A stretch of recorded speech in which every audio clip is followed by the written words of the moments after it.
qaar ka mid ah madax dhaqameedka aqoonyahanka xildhibaanada iyo kalluumaysatada gobolka Sanaag oo maanta kulan ballaaran ku yeeshay magaalada Cergaab ee xarunta gobolka Sanaag ayaa si adag uga hadlay wareegta uu madaxweynaha Soomaaliland ka soo saaray xeerka kalluumaysiga Soomaaliland oo ay ansixiyeen golayaasha sharci dejinta Soomaaliland waxayna madax dhaqameedkan aqoonyahanka iyo kalluumaysatada gobolka Sanaag ay hoosta ka xariiqeen in ay ku dhaqmayaan xeerkaasi iyagoo madaxweynaha Soomaaliland ku hambeliyay dhinaca kale waxay madax dhaqameedkan iyo aqoonyahankani ay eedeymo ballaaran u soo jeediyeen wasiirka wasaaradda xanaanada xoolaha Soomaaliland oo ay sheegeen xeeru madaxweynaha Soomaaliland iyo golayaasha sharci dejintuba ay ansixiyeen inuu ka hor yimi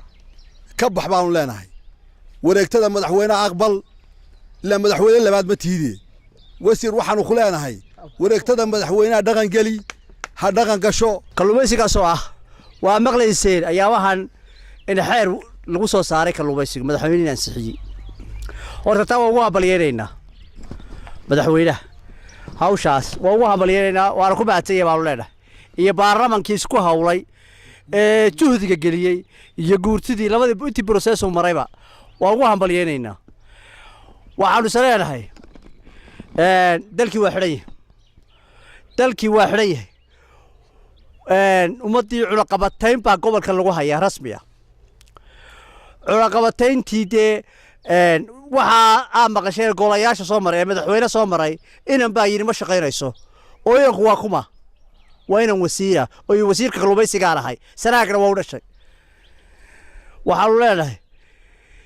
Xasan Gaafadhi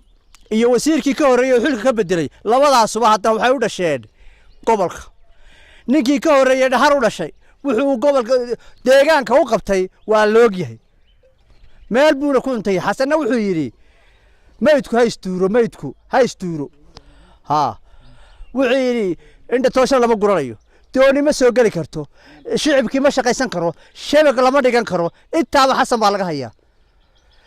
تي هدا markuu tan maqlayna wareegto mid jeebkiisa uu hordhigay waxa leeyahay xasaro waxaad ka wada dalka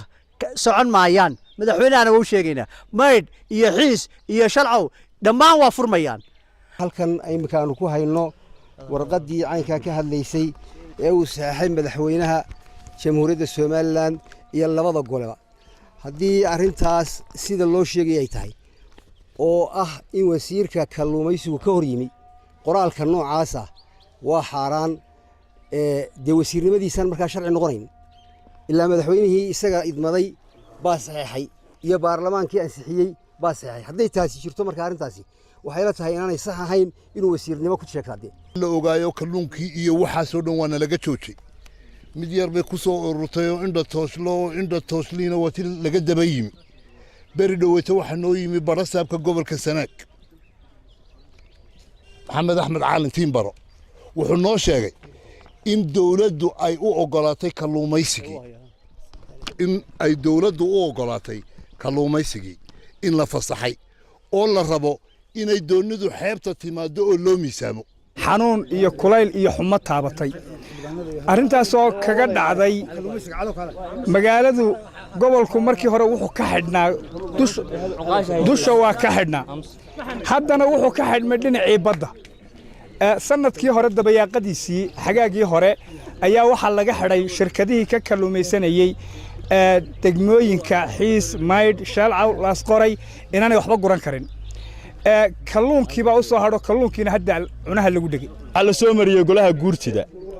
waxa dusha ka saxeexay madaxweynihii isaga ku dhawaaqay madaxweyne digreetadaadii hadii wareegtadii waagi hore wasiirku qoray ay ka macno weynaato de sharci ma jiro weeye ninka la yiraahdo wasiirka kalluumaysiga la yiraahdo Gaafadhi tii haduu dawladda madaxweyne u yahay oo isagu madaxweynihii de amarkiisu ka sareeyo waxaanu leenahay waxa weeye madaxweyne waxaan u direynaa fariinta ah dalka ma waxa haysta Gaafadhi oo madaxweyne ka waan u aqoonsanaa mise dalka waxa ka madaxweyne ah maayirka degmada Meer Xuseen Abdiraxmaan Sheekh Saciid Meyd oo isna halkaasi ka hadlay ayaa madaxweynaha jamhuuriyadda Soomaaliland mudane Muuse Biixi Cabdi ku hambaliyay xeerkaasi madaxweynaha jamhuuriyadda Soomaaliland mudane Muuse Biixi Cabdi golaha baarlamaanka iyo golaha guurtida oo ansixiyay xeerka kalluumaysiga maadaama xeerkani soo maray golihii baarlamaanka iyo guurtida madaxweynuhu ansixiyay waxaanu aragnaa annagu inuu sharci yahay waxaanuna ku dhaqmaynaa xeerkaa haddii ilaahay yidhaahdo sidaa uu nagu soo gaadhay ayaannu insha allah bismillaah kariim ugu dhaqmi doonnaa dhammaan hay-adaha kale ee dawligana waxaan filayaa inay sidaa iyaguna ugu dhaqmi doonaan insha allah. Cadnaan Cabdirashiid Cali, telefishinka caalamiga ee Soomaaliya News TV, Ceerigaabo.